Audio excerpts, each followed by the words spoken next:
Bismillahirrahmanirrahim. Assalamu alaikum students. Today we are going to discuss the chapter 6, lecture number 6. Topic है हमारा Mendel's law of segregation. I have mention that कि Mendel's ने दो laws बनाए थे, इसमें से हम पहला लॉ डिस्कस करने जा रहे हैं आज, that is Mendel's law of segregation. Segregation का बेटे टिपिकल मतलब होता है सेपरेट, सेपरेशन, अलग करना. अब इसमें मेंडल क्या एक्सप्लेन करना चाहता है? वी हैव स्टडीड एज कि किसी भी ऑर्गेनिज्म के अंदर जो जीन्स हैं they are present in the form of pairs. जो ट्रेड्स कंट्रोल कर रहे हैं हमारी जीन्स, वो हम जीन्स हमेशा पेयर्स की फॉर्म में मौजूद है. मेंडल ने बेटा सबसे पहले जो ट्रेड स्टडी किया, उन 7 ट्रेड्स में से जो पहला ट्रेड स्टडी किया पी प्लांट में, that was the seed shape.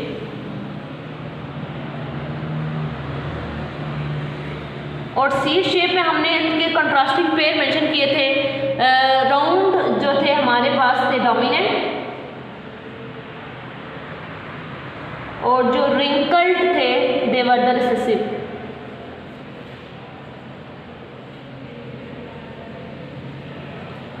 Round seeds were dominant, ज़्यादा जनरेशन में हमें राउंड मिले.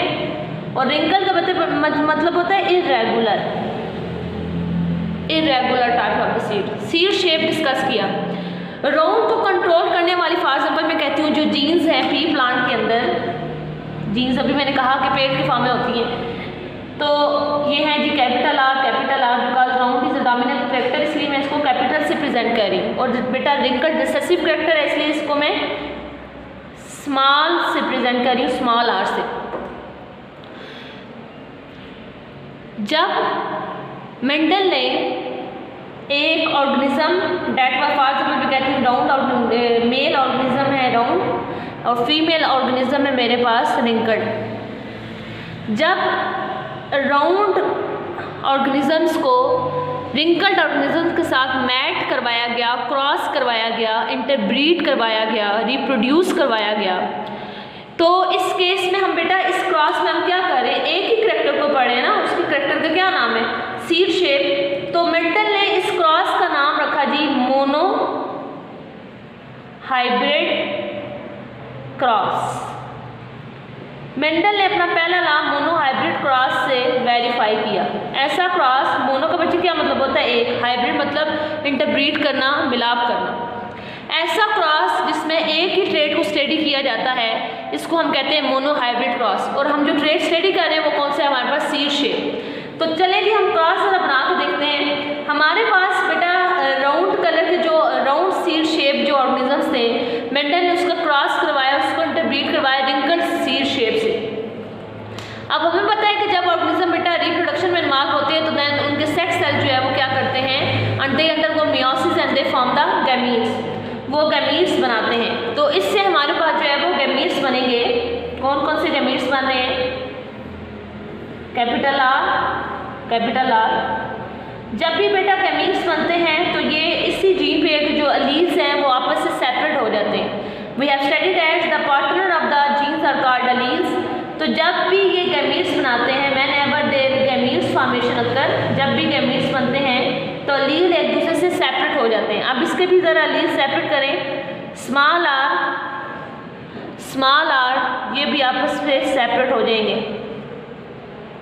2 नंबर ऑफ गैमीट्स बनेंगे इस इंडिविजुअल में, 2 नंबर ऑफ इंडिविजुअल इसमें बनेंगे. लेकिन काइंड ऑफ गैमीट्स देखें तो एक ही काइंड ऑफ गैमीट्स हैं कैपिटल आर, इधर भी एक ही काइंड ऑफ गैमीट्स हैं स्मॉल आर.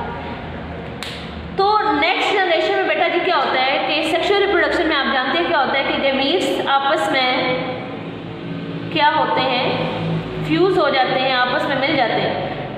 जो मेल गैमीट है वो फीमेल गैमीट के साथ मिल जाता है और क्या बनाता है, जाइगोट बनाता है, एक न्यू सेल बनाता है. तो हमारे पास जो बेटा जी मिले ऑर्गेनिज्म, यहाँ से मेल गैमीट फ्यूज हो रहा है फीमेल गैमीट के साथ, हमारे पास न्यू फॉर्म सेल बना, that is the capital R small r. Capital R small r के साथ जो है वो मिलके एक नया इंडिविजुअल बना रहे हैं, एक नया सेल बना रहे हैं, जिसमें बच्चे फर्दर डिवीजन होगी and it will converted into the new individual. हम मेंडल ने सबसे पहले जो लिया ऑर्गेनिज्म, ये राउंड वाला राउंड सीड शेप कंटेनिंग जो प्लांट लिया, इसको बेटा हम कहते हैं this is the P1 generation, first parental generation. ठीक होगी बात। और ये हमारे पास गमीट्स, और इसको नाम दिया जो इसका ऑफ स्प्रिंग बना, this is the F1 generation जो पहली बार बने। F स्टैंड फॉर फिलीलियल, एंड फिलीलियल का टिपिकली बच्चे मतलब होता है ऑफ स्प्रिंग। अब ये जो हमारी फर्स्ट फिलीलियल जनरेशन है, इसकी हम बेटा फिनोटाइप जरा डिस्कस करें। जीनोटाइप को तो आपके सामने मेंशन है, it is the heterozygous genotype. ठीक है जी।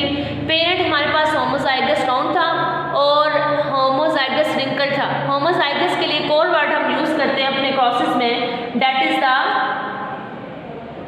True breeding.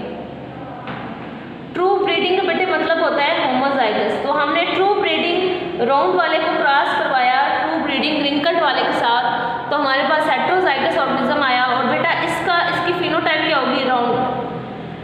तो इसमें डोमिनेंट कैरेक्टर का लील आ रहा है कैपिटल आर, तो इसकी जो हमारे पास जो सारे के सारे सीड शेप बने, they are well the round, 100% हमारे पास राउंड सीड शेप आए। ठीक होगी बात।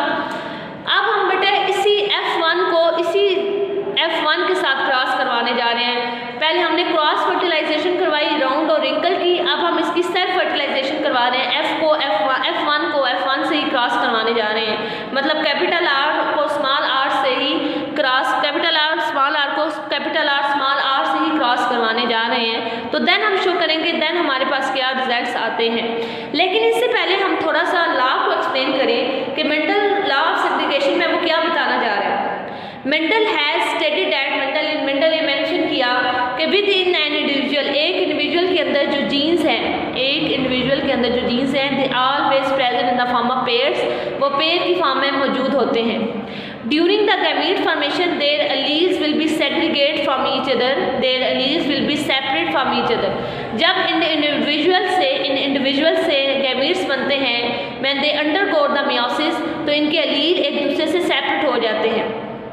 फिर नेक्स्ट जनरेशन में जब मेल और फीमेल गैमीट या जब दो गैमीट्स आपस में मिलते हैं, जब नया सेल जाइगोट बनता है, तो दोबारा से जो है ये एलील्स पेयर्स की फॉर्म में आ जाते हैं, ताकि constant number of the chromosomes को मेंटेन किया जा सके नेक्स्ट जनरेशन में।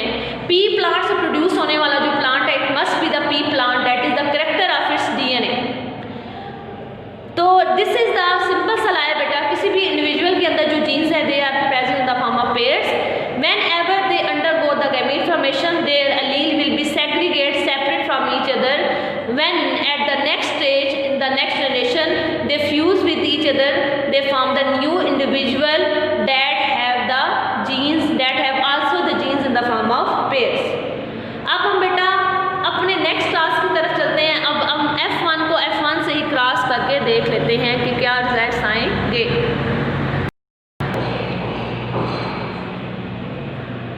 अब हम F1 को F1 से क्रॉस करवाने जा रहे हैं बेटा। F1 हमारे पास क्या था? कैपिटल R स्मॉल r, इसको हम क्रॉस करवाने जा रहे हैं किससे? F1 क्या है? Capital R small r। No we are going to self fertilize the organisms. अब ये हमारे पास कौन सी जनरेशन है बेटा? P2 जनरेशन है। अब इस केस में ये पेरेंटल जनरेशन बन गई सेकेंड लेवल में। ठीक होगी बात। अब उसी तरह से हम बेटे पैटर्न्स को फॉलो करेंगे। अब हम गैमीट्स बना रहे हैं। हमने ये कहा था कि मेंडल्स के लॉ के मुताबिक गैमीट्स के दौरान जो इंडिविजुअल के एलील्स होते हैं वो एक दूसरे से सेपरेट हो जाते हैं। तो इससे ज़रा एलील सेपरेट करें। इससे जो एलील सेपरेट हो रहा है कैपिटल R है, स्मॉल r है। इससे भी कौन से हैं? कैपिटल R हैं और स्मॉल r है। अब बेटा जब हम इनको हम क्रॉस करवाने जा रहे हैं, तो इसमें हमारे पास नंबर ऑफ द इंडिविजुअल कितने आएंगे और वो कौन कौन से आएंगे? पहला आ रहा है हमारे पास कैपिटल R। दूसरा बेटा आ रहा है हमारे पास कैपिटल R स्मॉल r। मैंने क्या किया? पहले R को अगले दो R से मल्टीप्लाई किया। अब इस सेकंड वाले R को अगले दो R से मल्टीप्लाई कर रही हूँ, तो मेरे पास इंडिविजुअल रेट आ रहा है कैपिटल R स्मॉल r और स्मॉल r। चार इंडिविजुअल बेटा हमें मिले, और चार इंडिविजुअल हमें कौन से मिले? एक हमें मिला बेटा होमोजाइगस राउंड, दो मुझे मिले हेटेरोजाइगस राउंड और एक मुझे मिला रिंकल्ड होमोजाइगस रिंकल्ड। तो बेटा अगर हम इसकी जीनोटिपिक रेशो देखें,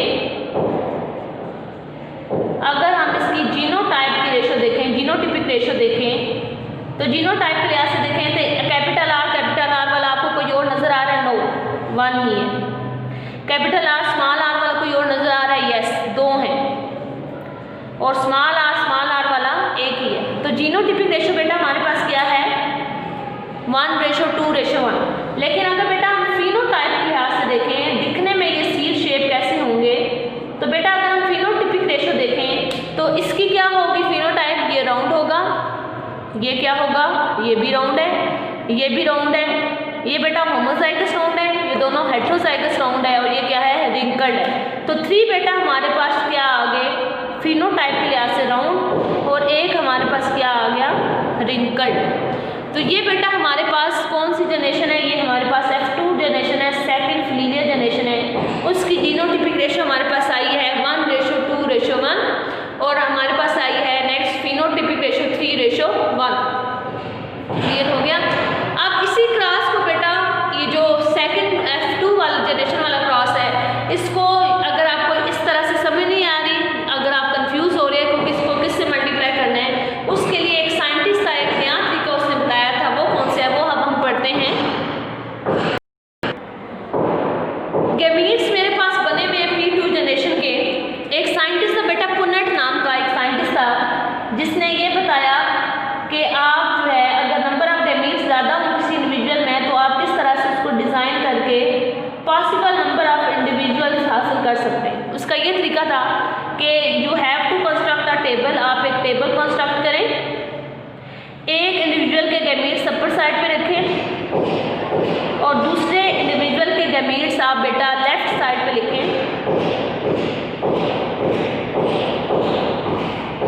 दरमियान में आप लाइंस कंस्ट्रक्ट करें। तो बेटा अब हम क्या करने लगे हैं?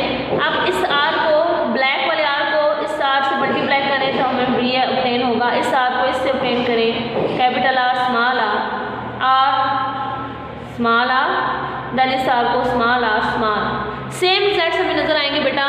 3 हमें राउंड नजर आ रहे हैं फिनोटिपिक के लिहाज से, और 1 हमें रिंकल्ड नजर आ रहे हैं। और अगर हम जीनोटाइप के लिहाज से देखें बेटा, 1 हमारे पास डोमिनेंट राउंड है, 1 हमारे पास हेट्रोजाइगस, 2 हमारे पास हेट्रोजाइगस राउंड है, और 1 हमारे पास रिंकल्ड है, रिंकल्ड राउंड है, सॉरी रिंकल्ड सीड शेप है। क्लियर हो गया कंसेप्ट? तो बेटा वही बात है। और ये हमारे पास कौन सी F2 जनरेशन आ गई बेटा जी? ये F2 जनरेशन है। इसका हरगिज़ मतलब नहीं है बेटा जी उसने 2 प्लांट्स को फ्यूज करवाया और 4 इंडिविजुअल उसे मिले और उससे ये रेशो मिल गई। नहीं, उसने थाउजेंड्स ऑफ द प्लांट्स को बेटे आपस में क्रॉस सेल्फ फर्टिलाइज करके देखा, और सिंपलेस्ट रेशो हमारे सामने प्रेजेंट की कि इस तरह से पॉसिबल होता है। और बेटा नंबर ऑफ द इंडिविजुअल्स को किस तरह से हम कैलकुलेट कर सकते हैं, उसका एक आसान सा फार्मूला होता है कि जितने नंबर ऑफ द गैमीट्स हैं, जितने काइंड्स ऑफ द गैमीट्स हैं, सॉरी नंबर नहीं, काइंड्स ऑफ द गैमीट्स है। काइंड्स ऑफ द गैमीट कितने हैं? कैपिटल आर स्मॉल आर 2 हैं। काइंड्स ऑफ गैमीट्स अगर हम स्केल ले लें तो हमारे पास टोटल नंबर ऑफ कम्बिनेशंस आ जाते हैं जो F2 जनरेशन में हमारे पास बनेंगे। तो कौन कितने बनेंगे? 4। तो काइंड्स ऑफ गैमीट्स का स्केल